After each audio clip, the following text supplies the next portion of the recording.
Hi guys, Mr. Ryan here. We're gonna read chapters 30 and 31 today. Callie's back, taking a break from eating every shoe in the house.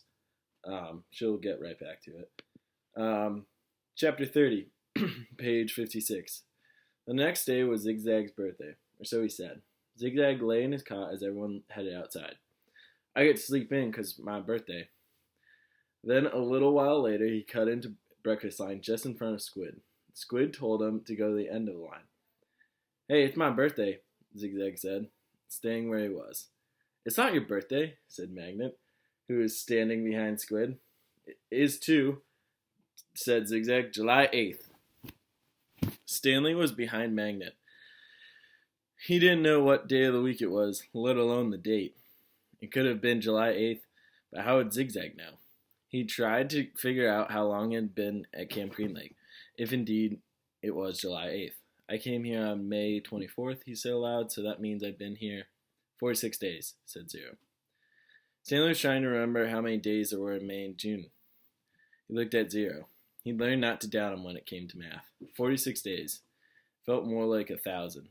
He didn't dig his hole for the first day. He hadn't dug one yet today. That meant he dug 44 holes, if it really was July 8th. Can I have an extra carton of juice? Zigzag asked Mr. Sir. It's my birthday. To everyone's surprise, Mr. Sir gave it to him. Stanley dug his shovel into the dirt. Hole number 45. The 45th hole is the hardest, he said to himself. But that really wasn't true, and he knew it. He was a lot stronger than he was when he first arrived. His body had adjusted somewhat to the heat and harsh conditions. Mr. Sir was no longer depriving him of water, and after having to get by on less water for a week or so, Stanley now felt like he had all the water he could want. Of course, it helped that Zero dug some of his hole for him each day, but that wasn't as great as everyone thought. He always felt awkward while Zero was digging his hole, unsure of what to do with himself. Usually he stood around a while before sitting off by himself on the hard ground with the sun beating down on him. It was better than digging, but not a lot better. When the sun came up a couple hours later, Stanley looked for the thumb of God. The mountains were a little more than dark shadows on the horizon. He thought he could make out the spot where the top of the mountain seemed to jut upward, but it didn't seem very impressive. A short time later, the mountains were no longer visible, hidden behind the glare of the sun reflecting off the dirty air. It was possible, he realized, that he was somewhere near where Kate Barlow had robbed his great-grandfather. If that really was her lipstick tube he found, she must have lived somewhere around here. Zero took his turn before lunch break. Stanley climbed out of his hole, and Zero climbed down into it. Hey, caveman, said Zigzag, you should get a whip. Then if your slave doesn't dig as fast as you want, you can crack it across his back. He's not my slave, said Stanley. We have a deal, that's all. A good deal for you, said Zigzag. It was Zero's idea, not mine. Don't you know, Zig, said X-Ray, coming over. Caveman's doing Zero a big favor. Zero likes to dig holes. He sure is a nice guy to let Zero dig his hole for him, said Squid. Well, what about me? Asked Armpit. I like to dig holes too. Can I dig for you, Caveman, after Zero's finished? The other boys laughed. No, I want to, said Zigzag. It's my birthday. Stanley tried his best to ignore them. Zigzag kept at it. Come on, Caveman, be a pal. Let me dig your hole. Stanley smiled as if it were all one big joke. When Mr. Pendanski arrived with water and lunch, Zigzag offered Stanley his place in his line. Since you're so much better than me. Stanley remained where he was. I didn't say I was bet. You insulted him, Zig, said X-Ray. Why should Caveman take your place when he deserves to be at the very front? He's better than all of us. Aren't you, Caveman? No, said Stanley. Sure you are, said X-Ray. Now come to the front of the line where you belong. That's okay, said Stanley. No, it's not okay, said X-Ray. Get up here. Stanley hesitated, then moved to the front of the line. Well, this is a first, Mr. Pendanski said, coming around the side of the truck. He filled Stanley's canteen and handed him a sack lunch. Stanley was glad to get away. He sat down between his hole and Zero's. He was glad he'd be digging his own hole for the rest of the day. Maybe the other boys would leave him alone. Maybe he shouldn't let Zero dig his hole for him anymore, but he needed to save his energy to be a good teacher. He bit into his sandwich, which contained some kind of meat and cheese mixture that came in a can. Just about everything at Green Lake came in a can. The supply truck came once a month. He glanced up to see Zigzag and Squid walking toward him. I'll give you my cookie if you let me dig your hole, said Zigzag. Squid laughed. Here, take my cookie, said Zigzag, holding it out for him. No thanks, said Stanley. Come on, take my cookie, said Zigzag, sticking it in his face. Leave me alone, said Stanley. Please eat my cookie, said Zigzag, holding it under Stanley's nose. Squid laughed. Stanley pushed it away. Zigzag pushed him back. Don't push me. I didn't. Stanley got to his feet. He looked around. Mr. Pendanski was filling Zero's canteen. Zigzag pushed him again. I said, don't push me. Stanley took a step backward, carefully avoiding Zero's hole. Zigzag kept after him. He shoved Stanley and said, Quit pushing. Lay off, said Armpit, as he, Magnet, and X-Ray joined him. Why should he? Snapped X-Ray. Caveman's bigger. He can take care of himself. I don't want any trouble, Stanley said. Zigzag pushed him hard. Eat my cookie, he said. Stanley was glad to see Mr. Pendanski coming toward them, along with Zero. Hi, Mom, said Armpit. We were just fooling around. I saw what's going on, Mr. Pendanski said. He turned to Stanley. Go ahead, Stanley, he said. Hit him back. You're bigger. Stanley stared at Mr. Pendanski in astonishment. Teach the bully a lesson, said Mr. Pendanski. Zigzag hit Stanley on the shoulder with his open hand. Teach me a lesson, he challenged. Stanley made a feeble attempt to punch Zigzag, then felt a flurry of fists against his head and neck. Zigzag had hold of his collar with one hand and was hitting him with the other. The collar ripped and Stanley fell backward onto the dirt. That's enough, Mr. Pendanski yelled. It wasn't enough for Zigzag. He jumped on top of Stanley. Stop, shouted Mr. Pendanski. The side of Stanley's face was pressed flat into the dirt. He tried to protect himself, but Zigzag's fist slammed off his arms and pounded his face into the ground. All he could do was wait for it to be over. Then, suddenly, Zigzag was off him. Stanley managed to look up, and he saw Zero had his arm around Zigzag's long neck. Zigzag made a gagging sound as he desperately tried to pry Zero's arm off of him. You're going to kill him, shouted Miss Pendanski. Zero kept squeezing. Armpit charged into them, freeing Zigzag of Zero's chokehold. The three boys fell to the ground in different directions. Mr. Pendanski fired his pistol in the air. The other counselors came running from the office to tents or out on the lake. They had their guns drawn, but holstered them when they saw the trouble was over. The warden walked over from her cabin. There was a riot, Mr. Pendanski told her. Zero almost strangled Ricky. The warden looked at Zigzag, who was still stretching and massaging his neck, then turned her attention towards Stanley, who was obviously in the worst condition. What happened to you? Nothing. It wasn't a riot. Ziggy was beating up the caveman, said Armpit. Then Zero started choking Zigzag, and I had to pull Zero off Zigzag. It was all over before Mom fired his gun. They just got a little hot, that's all, said X-Ray. You know how it is, in the sun all day. People get hot, right? But everything's cool now. I see, the warden said. She turned toward Zigzag. What's the matter? Didn't you get a puppy for your birthday? Zigzag's a little hot, said X-Ray.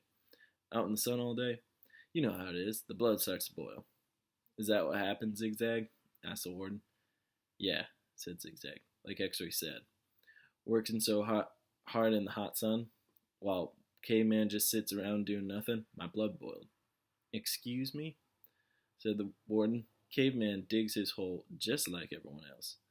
Zigzag shrugged. Sometimes. Excuse me. Zero's been digging part of Caveman's hole every day, said Squid. The warden looked from Squid to Stanley to Zero. I'm teaching him to read and write, said Stanley. It's sort of a trade. The hole gets dug, so what does it matter who digs it? Excuse me, said the warden. Isn't it more important for him to learn to read? Stanley asked. Doesn't that build character more than digging holes? That's his character, said the warden. What about your character? Stanley raised and lowered one shoulder. The warden turned to Zero. Well, Zero, what have you learned so far? Zero said nothing. Have you just been digging Caveman's hole for nothing? The warden asked him. He likes to dig holes, said Mr. Pendanski. Tell me what you learned yesterday, said the warden. Surely you can remember that. Zero said nothing. Mr. Pendanski laughed. He picked up a shovel and said, You might as well try to teach this shovel how to read. It's got more brains than Zero. The at sound, said Zero. The at sound, repeated the warden.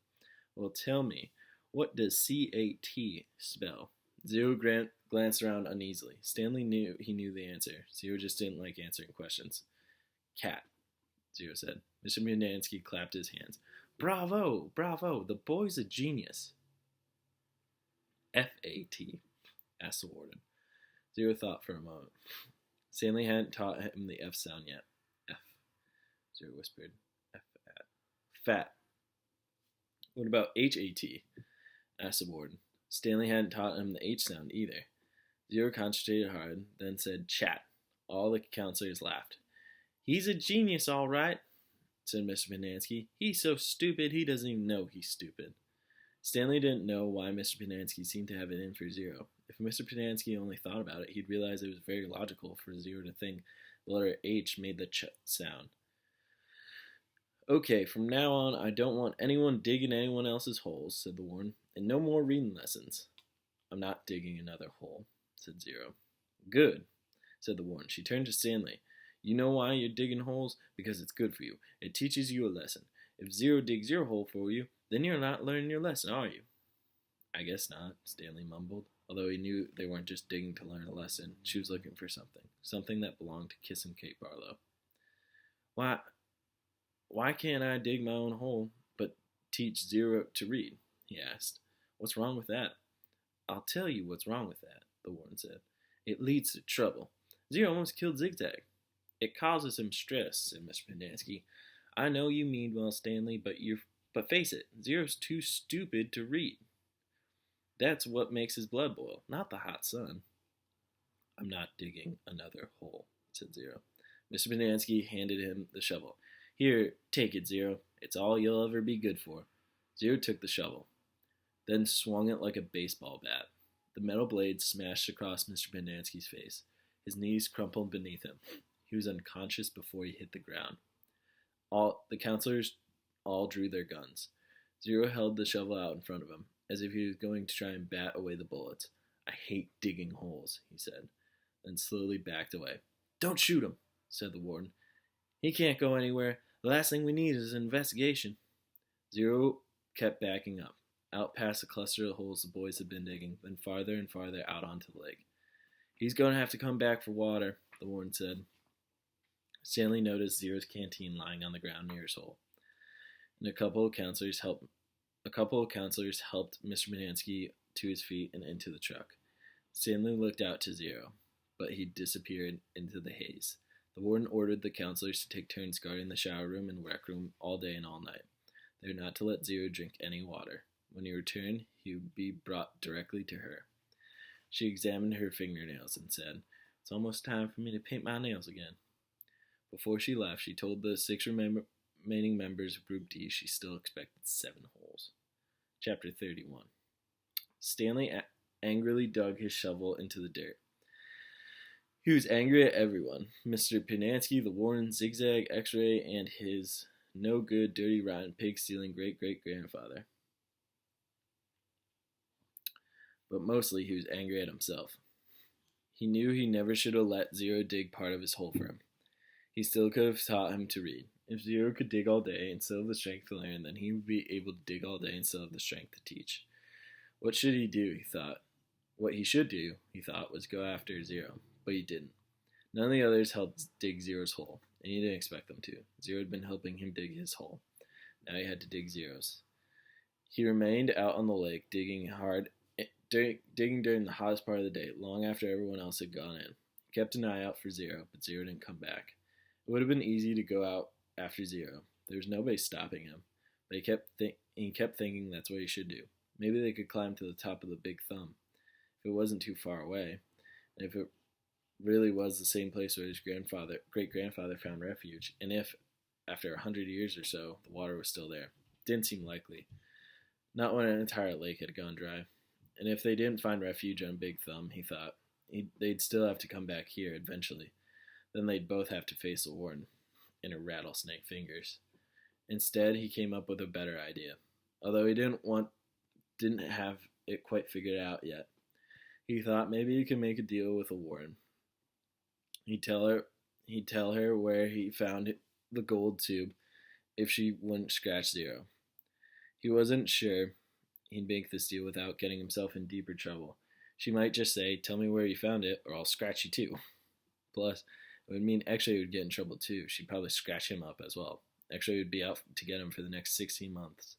He dug his shovel into the dirt. By the next morning, Zero hadn't returned. Stanley saw one of the counselors sitting guard by the water spigot outside the shower's wall.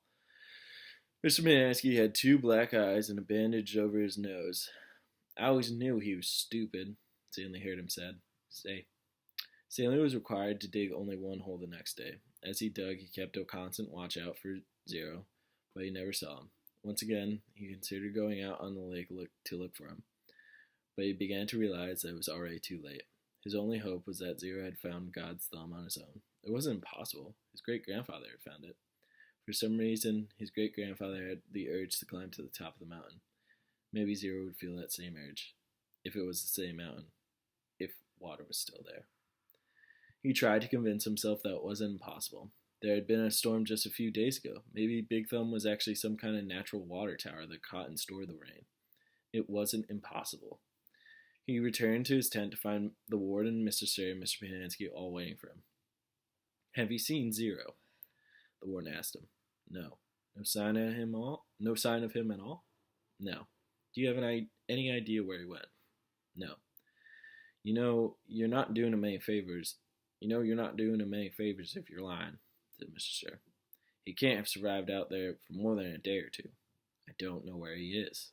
All 3 stared at Stanley as if they were trying to figure out if he was telling the truth. Mr. Panansky's face was so swollen he could barely open his eyes. They were just slits. "You sure he has no family?" the warden asked Mr. Panansky. "He was a ward of the state," Mr. Panansky told her. "He was living on the streets when he was arrested." "Is there anybody who might ask questions? Some social worker who took an interest in him?"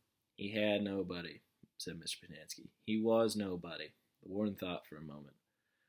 "Okay, I want you to destroy all his records." Mr. Panansky nodded. "He was never here," said the warden. Mr. Sir nodded. "Can you get into the state files from your computer?" she asked Mr. Panansky. "I don't want anyone in the AG's office to know he was here." "I don't think I can erase him completely from the state files," said Mr. Panansky, "to make cross-references, but I can make it so that it would be very difficult for anyone to ever find a record of him. Like I said, no one will ever look. No one cares about a Hector Zeroni." "Good," said the warden. Alright guys, that's it. We're stopping at chapter 32 on page 63. Okay, we'll pick this back up on Monday. Alright, see you guys.